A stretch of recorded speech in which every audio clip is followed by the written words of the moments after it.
All right, me. Uh, I'm now 25 years old, and the first book I finished after turning 25 is Mario Puzo's The Godfather. Um, this is one of the earlier productions of this book. This was another one that my dad owned, but this is, I think, one of the earlier ones in the 1969 publication.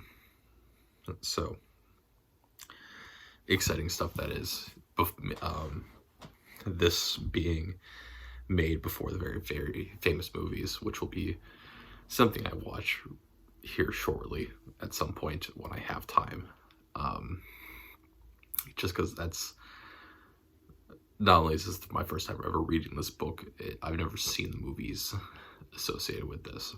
So, yeah.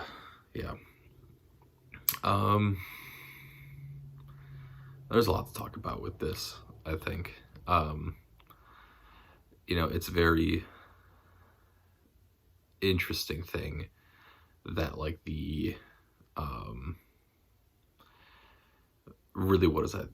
The most famous scene from the movies happens, like, super early on in this book, which is the horse head scene. It happens super, super early on. And it happens to a character that is just not, like, overall super important, right? It's kind of like one of these setups to set up, right, characters. So, that's this kind of fascinating thing to it. There's also, I think, this great, when people talk about the movies or think about the movies, I think there's this great, like, oh, it's all about the Don and it's all about, what he's doing. But really, the Godfather is like this huge ensemble piece, which is fascinating to read, because that's not what I was expecting. It has this kind of multiple narrator thing going on, in which we're constantly following a lot of different characters and their motivations and things. And I think this is a book that does a little bit better than a lot of other books, because there is so much here that is, like,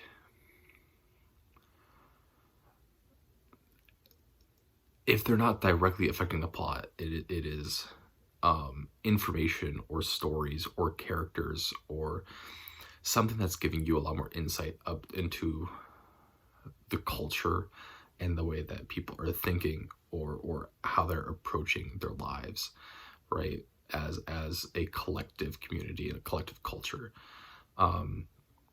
rather than fluffing it up, which I think is fascinating.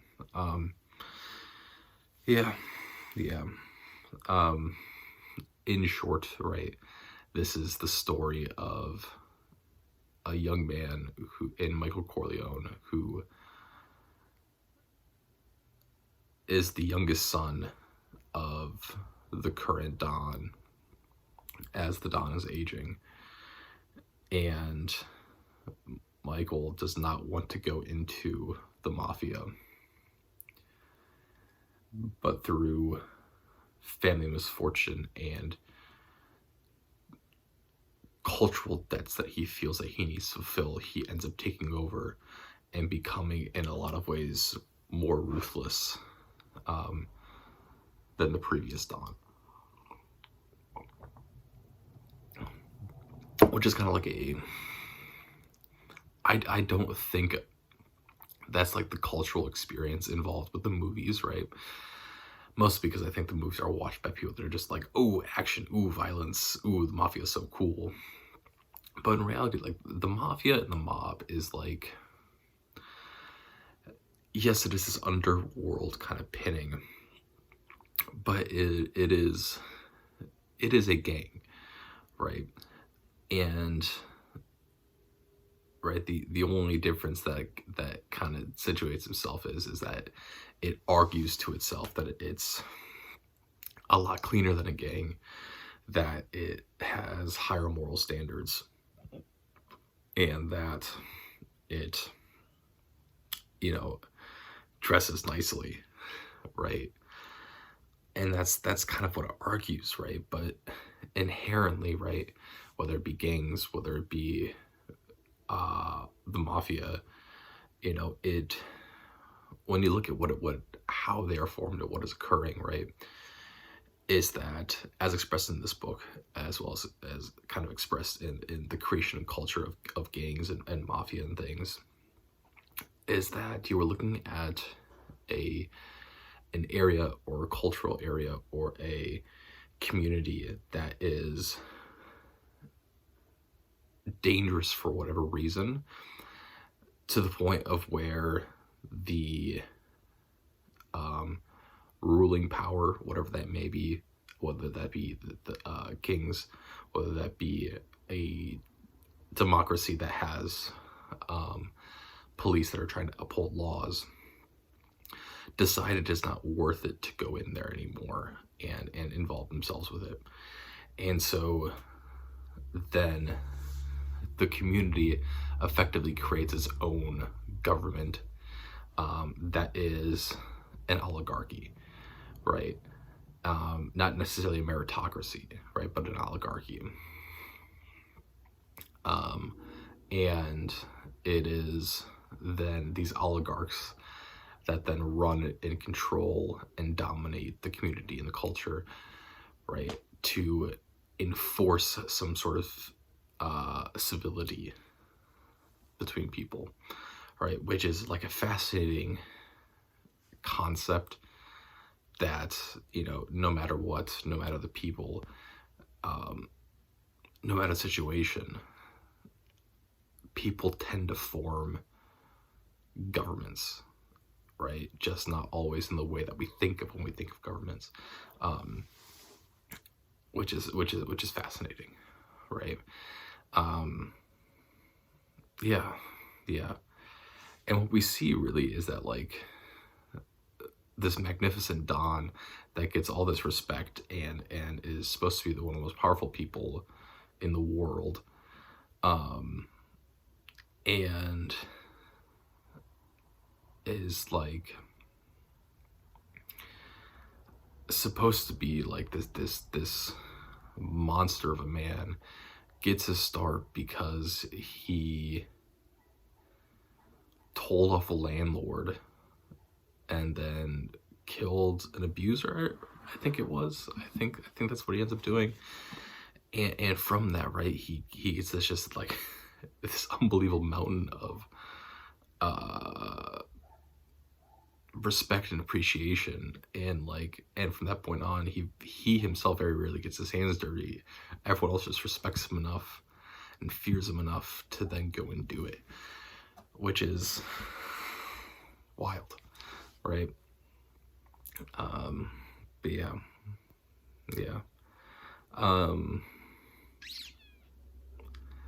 The Michael Corleone side of this is very interesting, right?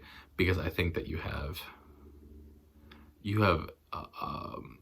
people like Sonny, who's his oldest brother, and you have people like Freddie and Tessio and Clemenza and all these people that are and Luca, that are all this very kind of stereotypical or fit into thematic points that exist within what we think of kind of power structures, specifically like the mafia and gangs and things.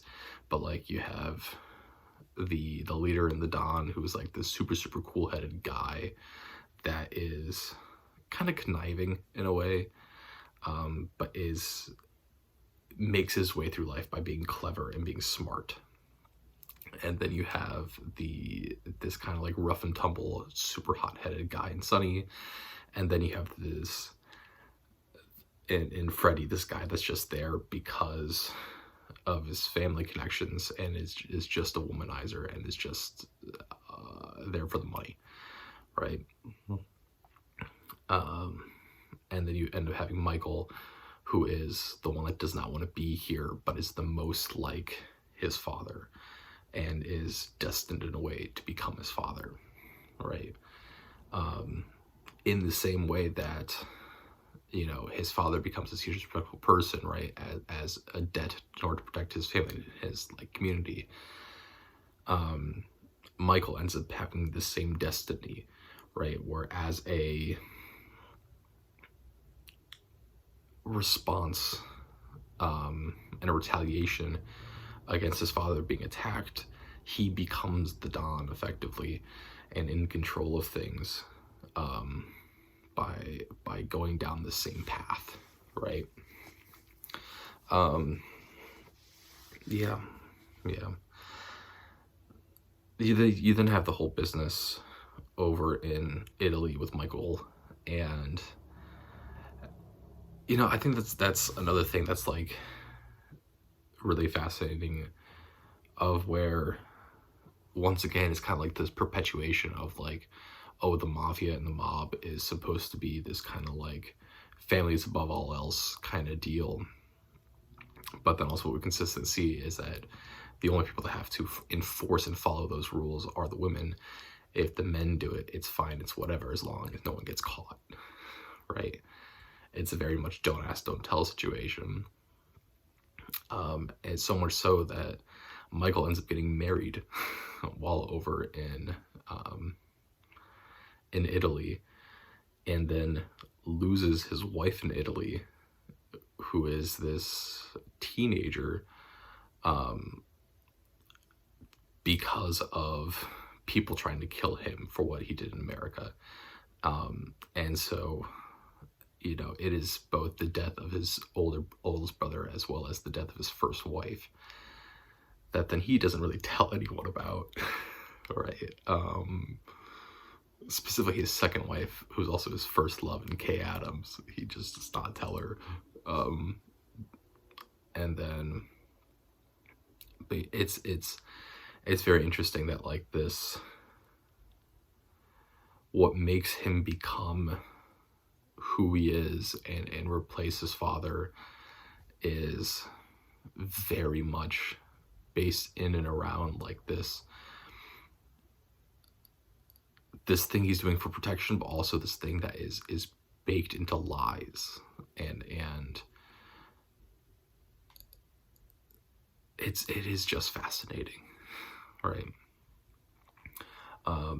We also spend a great deal of this book following some other characters, and I don't know if this is explored in the movies or not, but a great deal of this book is spent exploring Johnny Fontaine, Nino Roselli, I think is his last name, and then Lucy Mancina, who we all meet we meet all of them very, very briefly in the wedding scene at the very beginning. Another one of the very, very famous things from the movies. But then so much of this book becomes dedicated to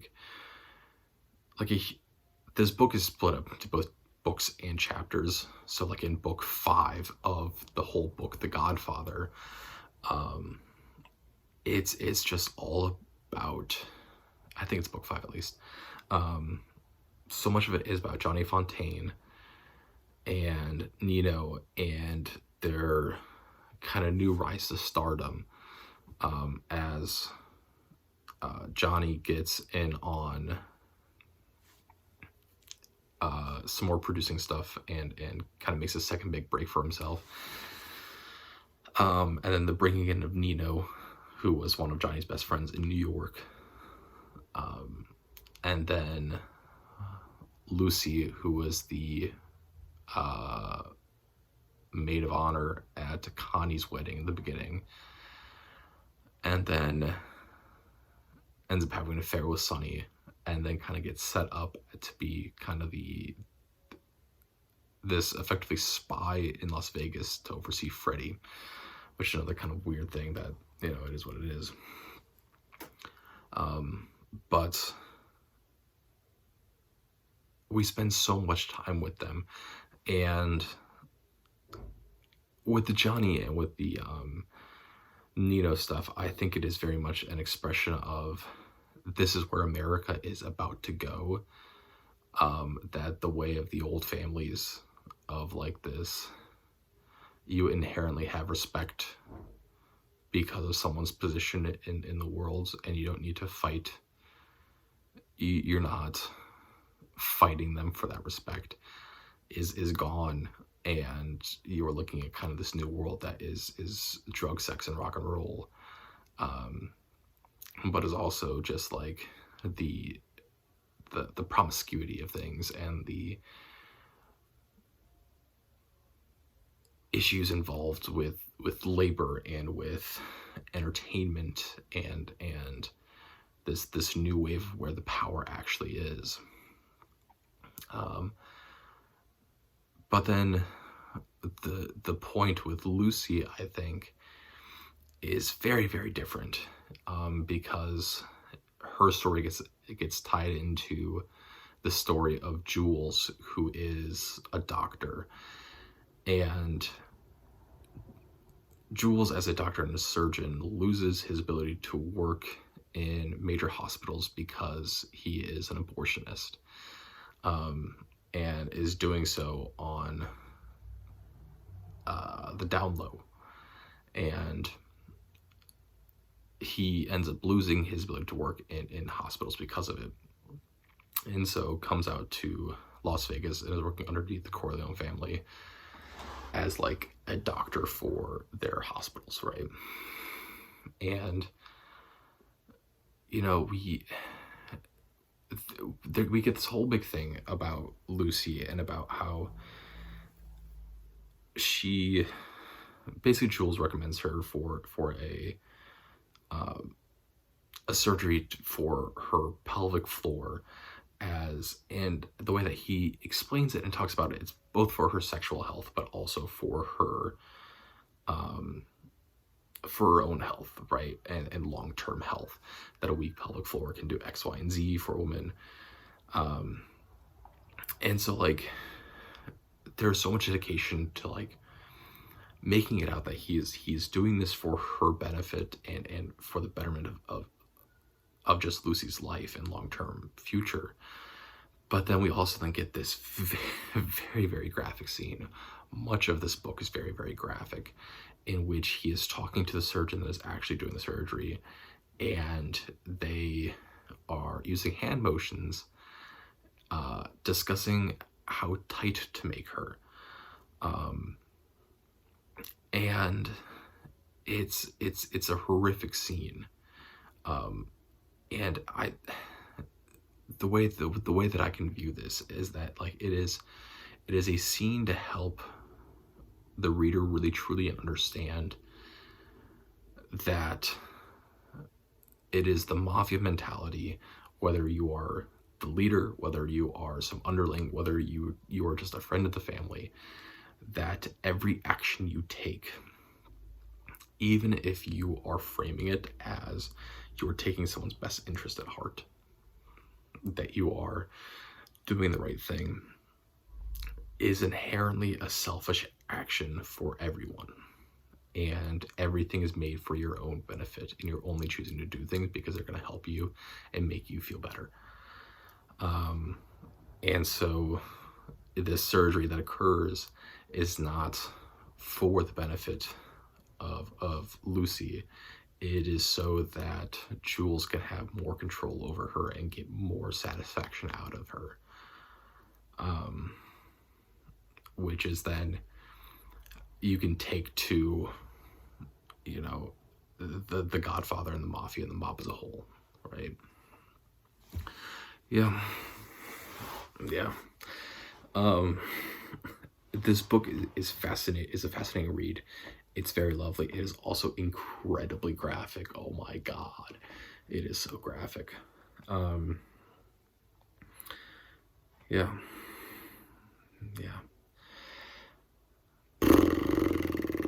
Trying to think if there's anything else to really talk about. You know, at the end, you kind of get this whole thing with Kay Adams, who is Michael Corleone's wife, that really what it comes down to and why this all continues to happen is because of the way that Tom Hagen kind of tries to explain it to her, which is that it is the goal of every man in the world to take care of his family, and this is just Michael's way of doing so, right? And so it becomes the issue of, I can't even remember the wife of the Don. What's her name? Can't remember her name, unfortunately. I think it's mentioned like twice in the whole book. And Kay Adams, to then spend their lives raising a family for these powerful people in the world, but also attempting to pray for their salvation, because what they are doing, what they're acting on, is an attempt to provide for as many people as possible. Which isn't a great argument, but it's the argument that gets made for why these things exist, and the creation of them, and the continuation of them, whether that be the mob, whether that be gangs, right? Whether that even be the government, right? All these things kind of fall into that same line. Yeah. The ending is also, I think, very interesting, because it's the whole point of what Michael ends up trying to do, right, is that, and once again, I don't know if this is really explored all that well in the movies, but at least what seems to be Michael's entire goal is that he decides eventually he's going to take over this role as the Godfather in an attempt to stop his family from being hurt, right? He almost loses his father as a direct result of the violence. He loses his older brother. He loses his first wife. Also a direct result of the violence that occurs because of trying to get more power between these warring families. And so what he's going to try to do is establish himself as a very, very powerful person in New York, and then hand over the majority of the reins to other people. At the same time, he is moving all of his actual stuff out to the west, into Las Vegas, and is basically putting all of the money into the casinos and hotels there, to then make it so that although he himself is stuck in this perpetual life of this double life, and his wife is as well, that everyone else then gets to walk away and cut ties if they want, and have this kind of legal operation that exists in Las Vegas. So yeah, you know, once again, I don't know how, because way more people have seen the movies than they have read this book. I don't know how well any of this ever gets explored in anywhere, but I'm fascinated. So that's that. That's The Godfather by Mario Puzo. Yeah.